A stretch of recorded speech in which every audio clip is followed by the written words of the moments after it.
Selective approach क्यों? कुछ सेपरेटिस्ट्स को स्टेट प्रोटोकॉल दिया जाता है कि हम टेररिज्म के खिलाफ हैं, कश्मीरी अब मरना नहीं चाहते हैं। अस्सलाम वालेकुम। तहरीक-ए-हुर्रियत का दफ्तर आज सील किया गया क्योंकि जो पॉलिसी है पीस और टेरर नेटवर्क को खत्म करने की। लेकिन मेरा एक सवाल है, यह सेलेक्टिव अप्रोच क्यों? कुछ सेपरेटिस्ट्स को स्टेट प्रोटोकॉल दिया जाता है, दफ्तरान यूज करने दिए जाते हैं और ऐसे ऐसे स्टेटमेंट्स बर्दाश्त किए जाते हैं जिसमें कोई गुंजाइश नहीं है। हम कश्मीरी अब मरना नहीं चाहते हैं, लेकिन सेलेक्टिव अप्रोच मेरे को लगता है कि यह प्रॉब्लमैटिक है। कुछ मेन स्ट्रीम लीडर जो खानदानी राज के पुतले हैं,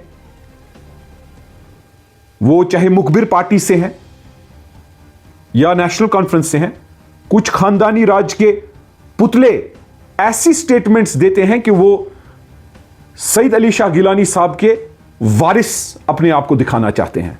उसको भी बर्दाश्त किया जा रहा है। उसके साथ साथ कुछ ही लोगों का एफआईआर, कुछ ही लोगों का अरेस्ट और कुछ ही सेलेक्टिव ऑफिस को सील किया जाता है। देखिए, पॉलिसी यूनिफॉर्म होनी चाहिए। हम कब तक डंडा इन्फ्लुएंस के तहत या सेलेक्टिविटी के तहत उठाएंगे? एज ए कश्मीरी अमन मेरा हक बनता है।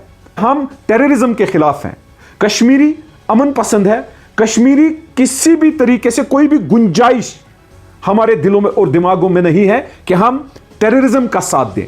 टेररिज्म को कंडेम करना हमारा दीनी, इखलाकी, सियासी, इंसानी फर्ज है। लेकिन जहां हम डिस्क्रिमिनेटरी अप्रोच देखते हैं कि एक को जिंदा रखा जा रहा है, एक को जेल लिया जा रहा है, एक को बोलने दिया जा रहा है, एक को बंद किया जा रहा है, एक का सील किया जा रहा है ऑफिस, दूसरे को ऑफिस दिया जा रहा है, और उससे हो क्या रहा है? एक कंफ्यूजन क्रिएट हो रहा है। कश्मीरी कंफ्यूजन नहीं चाहता। यह कौन चाहता है? यह कौन से मेन स्ट्रीम सियासतदान चाहते हैं? हम नहीं चाहते। We condemn terrorism and in all its constituents जो इसके हैं।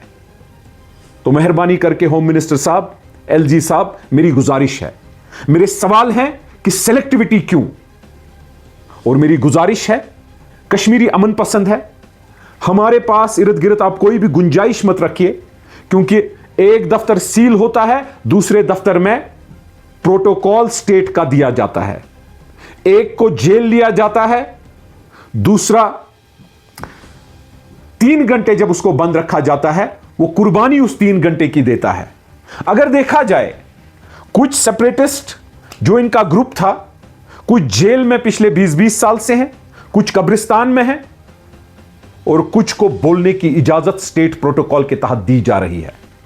हमारे साथ खिलवाड़ मत कीजिए, कल हमें ब्लेम मत कीजिए, क्योंकि हमारी न ये पॉलिसी है, न हम इस चीज का साथ देते हैं, और हमें कोई खौफ नहीं है, दुख नहीं है ये बात कहने के लिए कि आपका अप्रोच सिलेक्टिव हो सकता है। हम हर किसी टेररिज्म को कंडेम करते हैं और इससे दूर रहते हैं।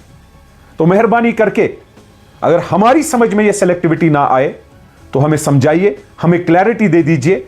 लेकिन अगर सेलेक्टिविटी है तो उसको खत्म कीजिए, क्योंकि कश्मीरी टेररिज्म से दूर है, टेररिज्म के खिलाफ है।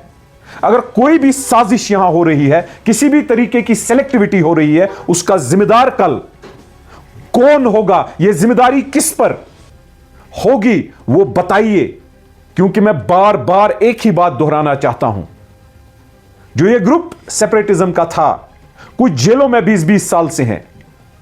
किसी को अगर 5,000 भी इसका अकाउंट में गया है और उसने किसी को दिया है, या 15,000 या कोई अमाउंट, वो भी जेल में है पिछले 8-10 साल से। कुछ कब्रिस्तानों में है। हाल ही में प्रोफेसर भट्ट का जिनाजे के दिन बहुत सारे मेन स्ट्रीम लीडर्स को भी हाउस अरेस्ट किया गया। लेकिन कुछ लोगों को बोलने की इजाजत दी जा रही है, कुछ लोगों को स्टेट प्रोटोकॉल दिया जाता है। सच बोलने से न डरना चाहिए कश्मीरी। और अगर हम सही मुसलमान हैं तो हम सही हिंदुस्तानी हो सकते हैं, और अगर हम सही हिंदुस्तानी हैं, हमें हक है मुल्क के होम मिनिस्टर एलजी साहब से पूछने का कि सेलेक्टिविटी क्यों और सेलेक्टिविटी को खत्म कीजिए, क्योंकि कश्मीरी और टेररिज्म का सेलेक्टिविटी से वास्ता नहीं है।